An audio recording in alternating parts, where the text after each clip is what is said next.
తిరిగి VC news కి స్వాగతం.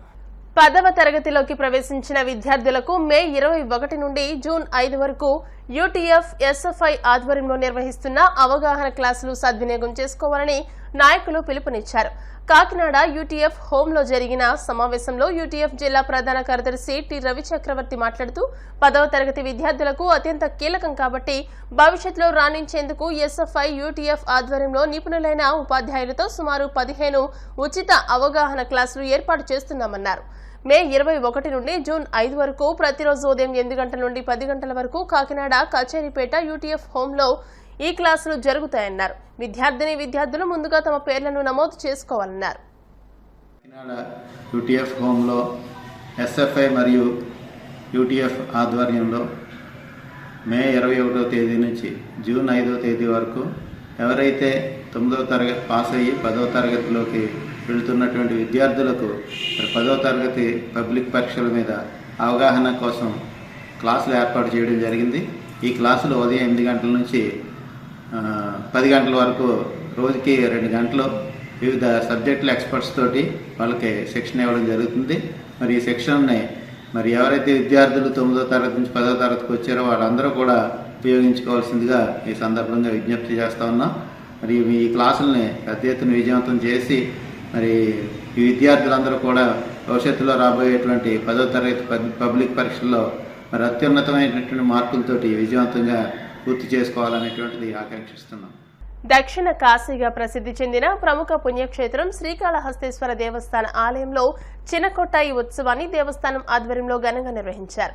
స్వామి అమ్మవారికి వేసవిలో ఉపశమనం కోసం పగడపు చెట్టు కింద స్వామి అమ్మవారికి అభిషేకాలు నిర్వహించారు.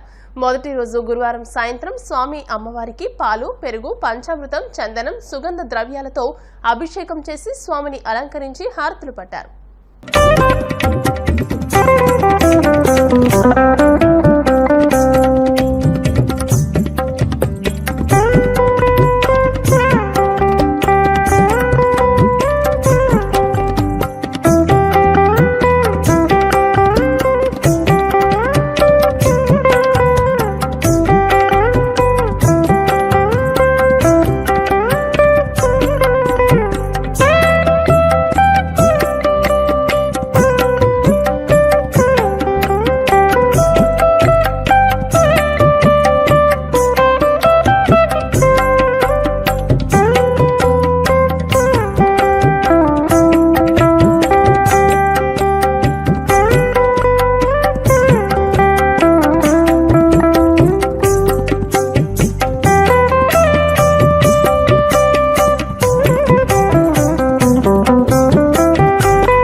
తాను 50-60 ఏళ్ల క్రితం ఇల్లు వదిలి వెళ్లినప్పుడు ఈ దేశంలోని 140 కోట్ల మంది భారతీయులు తన కుటుంబ సభ్యులవుతారని, ఎర్రకోటపై త్రివర్ణ పతాకాన్ని ఎగురవేస్తారని అనుకోలేదని ప్రధాని నరేంద్ర మోదీ వ్యాఖ్యానించారు.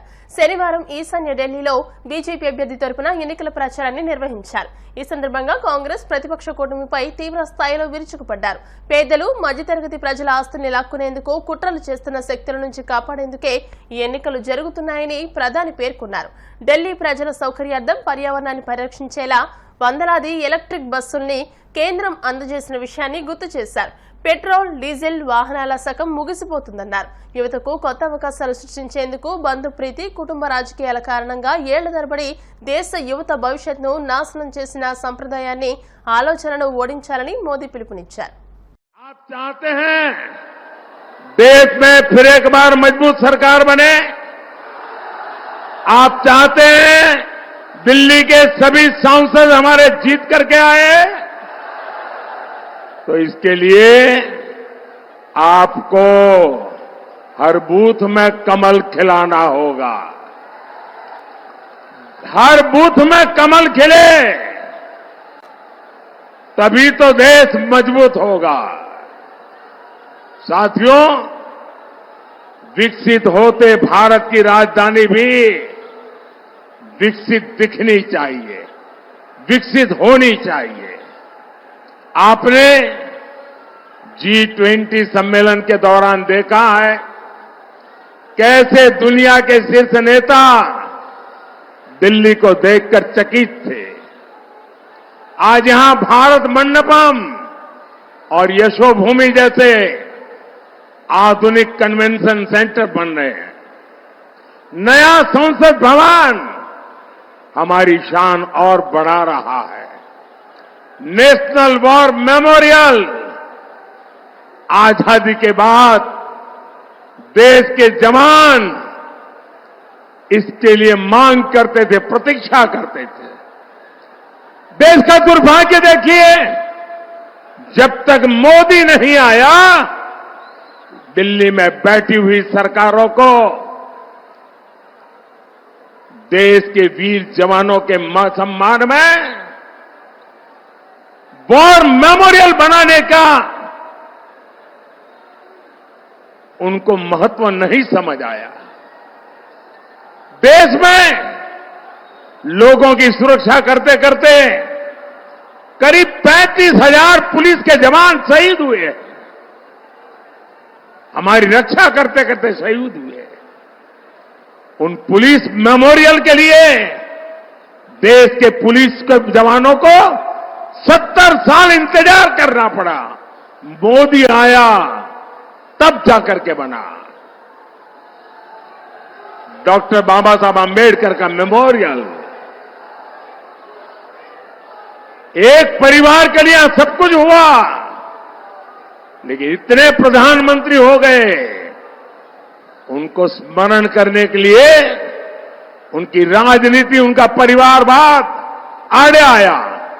ये मोदी है जिसकी रगों में लोकतंत्र जिंदा है, जो जीता है लोकतंत्र के लिए, जो खपता है लोकतंत्र के लिए, और उसने देश में पहली बार सभी प्रधानमंत्रियों का म्यूजियम बनाया। తమిళనాడులోని తేన్కాసి జిల్లాలో పశ్చిమ కనుమల వద్ద కొలువు తీరిన పుణ్యక్షేత్రం కుర్తాళంలోని జలపాతంలో బాలుడు గల్లంతైన సంగతి తెలిసిందే. ఈ జలపాతంలో కొట్టుకుపోయిన బాలుడి మృతదేహాన్ని పోలీసులు తాజాగా గుర్తించారు. గల్లంతైన బాలుడి పేరు అశ్విన్, ఇంటర్ ఫస్ట్ ఇయర్ చదువుతున్నట్లు తెలుస్తోంది. పాలయం కోటె ప్రాంతంలోని ఎన్జీఓ కాలనీకి చెందిన అశ్విన్ గల్లంతైన వార్త తెలియడంతో కలెక్టర్, ఎస్పీ వెంటనే స్పందించి జలపాతం వద్దకు చేరుకుని రెస్క్యూ ఆపరేషన్ ని చేపట్టారు. అయితే అశ్విన్ మృతదేహం జలపాతం నుండి 1/2 కిలోమీటర్ల దూరంలోని కొండరాళ్ల మధ్య చిక్కుకుని కనిపించింది. ఆర్సీబీ శనివారం సీఎస్కేను ఓడించి Indian Premier League 2024 season playoffs కు అర్హత సాధించింది. ఇది ఆర్సీబీకి వరుసగా 6వ విజయం. ఎందుకంటే వారు తమ మొదటి 8 ఆటల్లో 7 మ్యాచ్లను ఓడిపోయారు.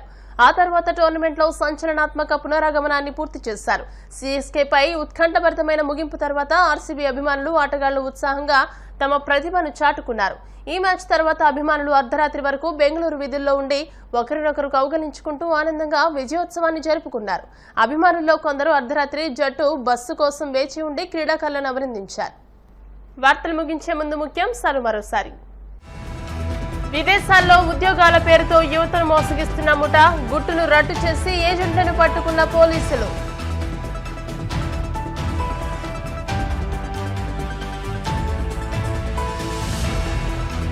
తిరుపతిలో వైభవంగా గోవిందరాజస్వామి బ్రహ్మోత్సవాలు. 3వ రోజు సింహవాహనంపై గోవిందరాజస్వామి అభయం.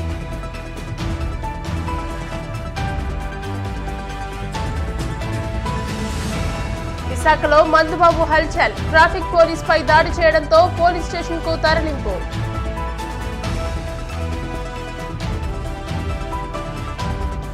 ఈశాన్య ఢిల్లీలో బీజేపీ అభ్యర్థి తరపున ప్రధాని మోదీ ఎన్నికల ప్రచారం. ఢిల్లీలో వాతావరణ పరిరక్షణ కోసం ఎలక్ట్రికల్ బస్సులు నడుపుతున్నట్టు స్పష్టం. ఈ వార్త ఇంతటితో సమాప్తం. మరిన్ని వార్తా విశేషాలతో నెక్స్ట్ బులెటిన్లో మళ్ళీ కలుసుకుందాం. అంతవరకు సెలవు, నమస్కారం. చూస్తూనే ఉండండి BCN న్యూస్.